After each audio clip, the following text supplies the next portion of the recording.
আমরা বুঝবো कि जिंदा কাকে বলে আর মুর্দা কাকে বলে। আরেকটা আমরা বুঝবো कि वसीला চাওয়া যাবে কি যাবে না। তৃতীয় নম্বর অর্থ বুঝবো আমরা कि वसीलाর মানে কি, वसीलाটার ব্যাখ্যা কি, वसीला কাকে বলে। এই তিনটা আজকে আমরা ইনশাআল্লাহ জানবো। আসল সর্বপ্রথম আমি জানি, সর্বপ্রথম আমি কোরআন থেকে দলিল দিই। কোরআনে পাকের মধ্যে এক জায়গা আল্লাহ তাআলা বলেছেন আল হায়াউ ওয়াল মাউতা। এই আয়াতটা কি সম্বন্ধে নাযিল হলো? এটা শানে নুজুল কি? আজিজানে কিরামে ওয়াকার হুজুর সাল্লাল্লাহু তাআলা আলাইহি ওয়াসাল্লাম যখন দ্বীনের প্রচার করতে লাগলেন, দ্বীনে ইসলামের প্রচার করতে লাগলেন, সমস্ত মুসলমান সমস্ত কাফির দিকে মুসলমান বানাইতে লাগলেন। দয়াল নবী আবু জাহেলের দরবারে গেল, আবু জাহেল তুমি কলমা পড়ে মুসলমান হয়ে যাও, আবু লাহাব তুমিও কলমা পড়ে মুসলমান হয়ে যাও। আল্লাহ এক আছে, দ্বিতীয় নাই, আল্লাহকে এক বলে স্বীকার করো। আবু জাহেল আবু লাহাব বলল, ইয়া রাসূলুল্লাহ,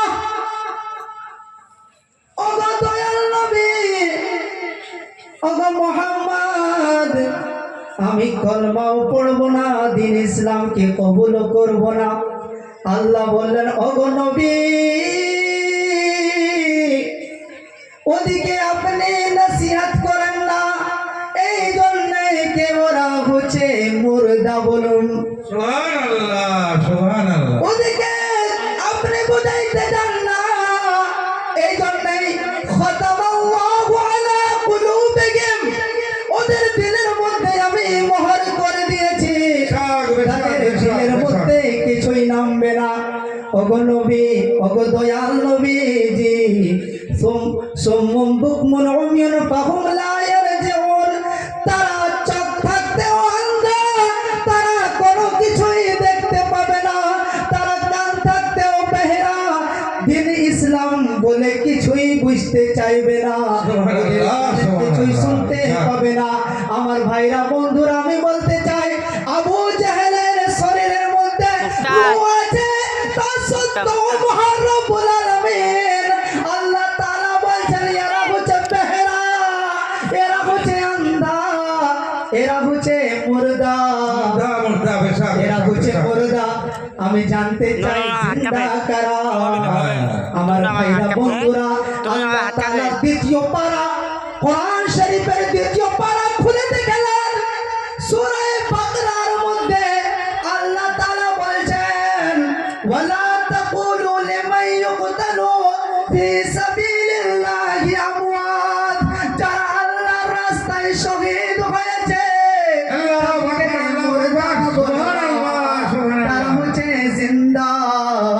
এতটুকু নয়, 6 পারা নম্বর 6 এর মধ্যে দেখলেন, ওয়ালা তাহসাবানাল্লাযিনা কুতিলু ফি সাবিলিল্লাহি আমওয়াত, ওই ব্যক্তিরা যারা আল্লাহর রাস্তায় শহীদ হয়েছে তাদের জন্য তুমি মাথাতেও নিয়ে আসো না, তাদের জন্য মুর্দা, তারা হচ্ছে জিন্দা। আল্লাহর পক্ষ থেকে তাদেরকে রিজক দেয়া যায়, বলুন সুবহানাল্লাহ। আমি বলতে চাই আমার ভাইরা বন্ধুরা, হযরত হামজা রাদিয়াল্লাহু তাআলা আনহু জঙ্গে উহুদের মধ্যে শহীদ হলেন, ওনার কলেজাটাকে পার করা হলো, জীবন হলো, তা সত্ত্বেও আল্লাহ বলেছেন, ও আমার বান্দারা, হযরত হামজাকে মুর্দা বলো না, ইনি হচ্ছেন জিন্দা। আর আবু জাহেলের মধ্যে রূহ আছে, তাও আল্লাহ রাব্বুল ইজ্জত বলছেন, আবু জাহেল মুর্দা, আবু লাহাব মুর্দা। আমি জানতে চাই দুজনের মধ্যে পার্থক্য কি? যার কলেজাকে জীবন হলো, যিনি শহীদ হলেন, তার সম্বন্ধে আমার আল্লাহ বলেছেন ইনি জিন্দা। আর আবু জাহেলের শরীরের মধ্যে রূহ আছে, কানও আছে, শুনতেও পেয়েছে, তা সত্ত্বেও আল্লাহ বলছে মুর্দা। আমার ভাইরা বন্ধুরা, তাহলে এটা থেকে বোঝা গেল যে হযরতে হামজা রাদিয়াল্লাহু তাআলা আনহু নবীর আশিক ছিলেন, প্রেমিক ছিলেন। এই জন্য আল্লাহ বলে দিলেন ইনি হচ্ছেন জিন্দা। আর আবু জাহাল, আবু লাহাব নবীর নাফরমান ছিল, নবীর গোস্তাক ছিল। এই জন্য আল্লাহ বলে দিলেন ই হচ্ছে মুর্দা। তাহলে কোরআন থেকে কি প্রমাণ হলো কি জিন্দা কাকে বলে আর মুর্দা কাকে বলে? জিন্দা বলে যে ব্যক্তিরা নবীর আশিক, নবীর প্রেমিক, ওরাই হচ্ছে জিন্দা। আর যে যার দিলের মধ্যে নবীর সম্মান নাই, নবীর প্রেম নাই, তারাই হচ্ছে মুর্দা। এবারে আমি বলতে চাই কোরআনের 2 নম্বর আয়াত যেটা মওযু বানিয়েছি, আকমালতু লাকুম দীনুকুম, এই মেহবুব আমি আপনার উপরে দিনটা মুকম্মল করব। এই আয়াতটার শানে নজুল আমরা শুনুন। এই আয়াতটার শানে নজুল কি? একটা উদাহরণ দিই, তারপরে আপনাকে আমি নিজের বক্তব্যকে বুঝাবো। মনে করুন এক ব্যক্তি এইখান থেকে মুম্বাই গেলেন যে কোনো কাজের জন্য। সে ব্যক্তি 5 দিন থাকবে, কি 1 মাস থাকবে, কি 1 বছর থাকবে, কি 2 বছর থাকবে, কি 3 বছর থাকবে, কি 4 বছর থাকবে, কিন্তু ওকে ফিরতে হবে না, ওকে ঘর থেকে আসতে হবে। আর যদি ওই ব্যক্তি যখন ঘরে ফিরে চলে এলো, তাহলে বলবে ঠিক আছে, তাহলে বলা যাবে ঠিক আছে। এইরকম আমার নবী, আপনার নবী, সারা বিশ্বের নবী, নবীদের নবী জনাবে মুহাম্মদুর রাসূলুল্লাহ সাল্লাল্লাহু তাআলা আলাইহি ওয়াসাল্লামকে দুনিয়ার মধ্যে পাঠালেন, পৃথিবীর মধ্যে পাঠালেন। ওগো নবী, আমি তোমাকে সমস্ত জিনিসের ইলমে দিয়েছেন। আর রহমানু আল্লামাল কুরআন খলাকাল ইনসান। ওগো মেহবুব, আমি তোমাকে মা কানা ওয়া মা ইয়াকুন, yani যাহা কিছু হয়েছে, যাহা কিছু হবে, সমস্ত জিনিসের ইলমে দিয়েছি। দিনে ইসলামের সমস্ত জিনিস তোমাকে শিখিয়ে দিয়েছে, জানিয়ে দিয়েছে। ওগো নবী, ওগো আমার প্রিয় হাবিব, ওগো আমার প্রিয় মেহবুব, তুমি দুনিয়ার মধ্যে যাও, আমার বান্দাকে শিক্ষা দাও, আমার বান্দাকে হেদায়েত দাও, আমার বান্দাকে সঠিক পথ দেখাও। দয়াল নবী পৃথিবীর মধ্যে এলেন, আসার পরে আমার নবী শিখাইলেন যে আল্লাহ এক বলে স্বীকার করো, আল্লাহ এক আছে, দ্বিতীয় নাই।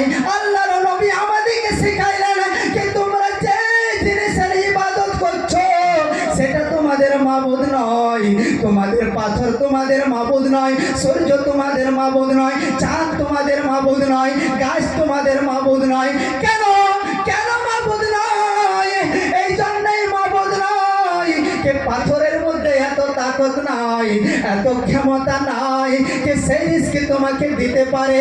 সূর্য তোমাদের মাবুদ হতে পারে না, তার কারণ এটাই যে সূর্যের মধ্যে ওই ক্যাপাসিটিটা নাই, ওই ক্ষমতাটা নাই, ওই তাকতটা নাই যে এক জায়গা থেকে দ্বিতীয় জায়গায় যাওয়ার ক্ষমতা নাই। ইয়া রাসূলুল্লাহ আলাইকা সালাতু তাসলিম, গাছ আমাদের মাবুদ কেন নাই? কেননা গাছের মধ্যে ওই ক্ষমতা নাই যে তোমাদেরকে জিন্দা রাখতে পারে এবং মারতে পারে। তোমাদের আল্লাহ হচ্ছে আল্লাহ রাব্বুল ইজ্জত, ওই হচ্ছে তোমাদের মাবুদ।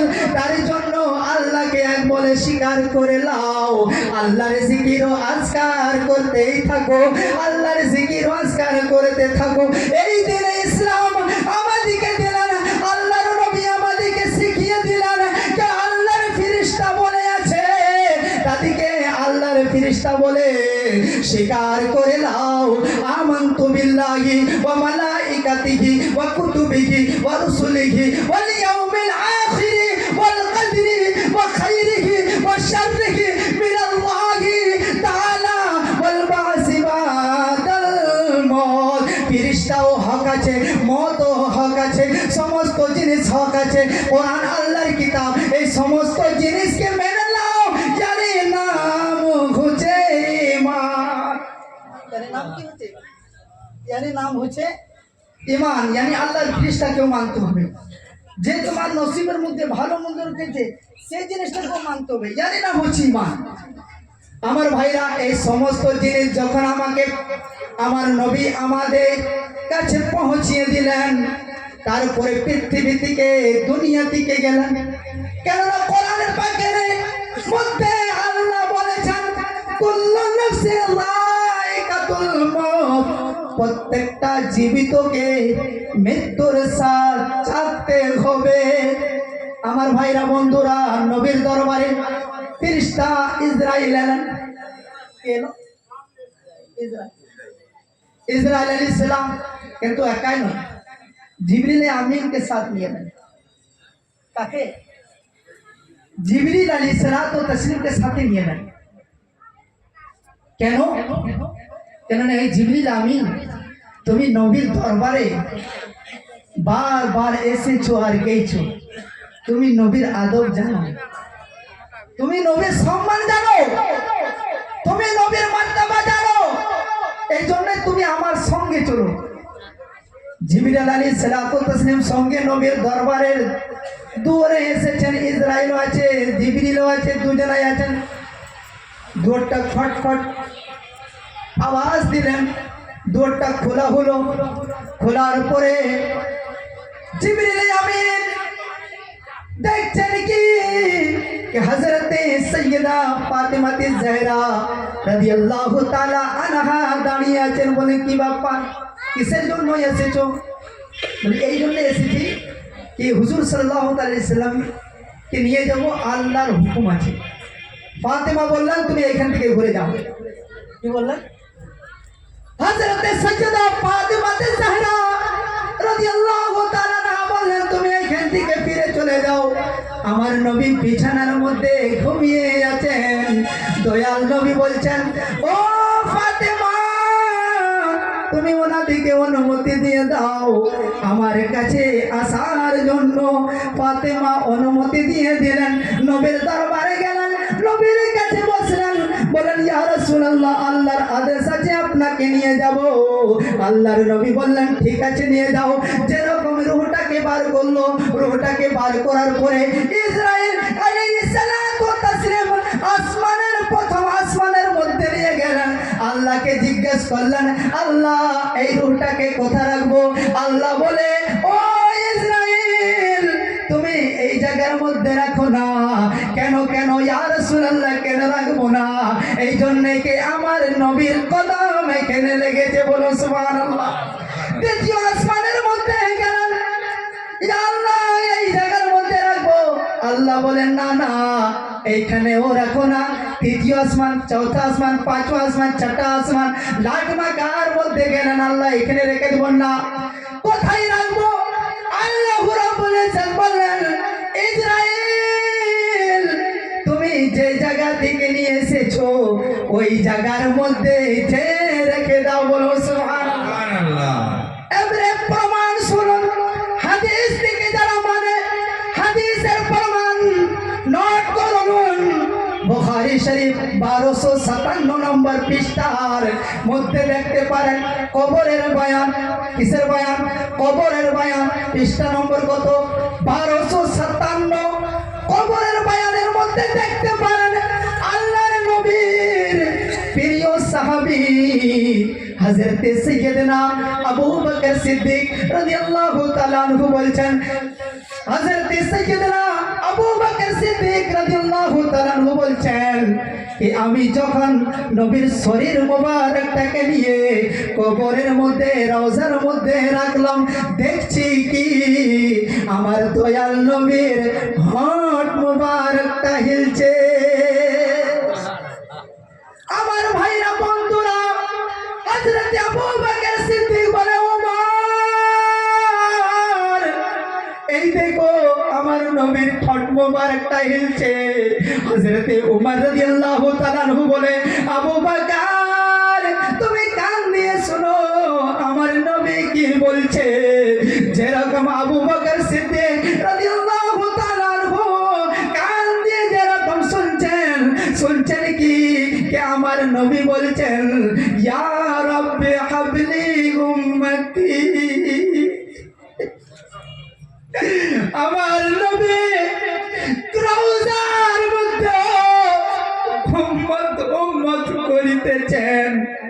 আর রাবের কথা, রাবের মোতাবেক হযরতে আমিনা বলছেন, যখন দয়াল নবী পৃথিবীর মধ্যে এসেছিলেন তিনটা কথা বলছিলেন।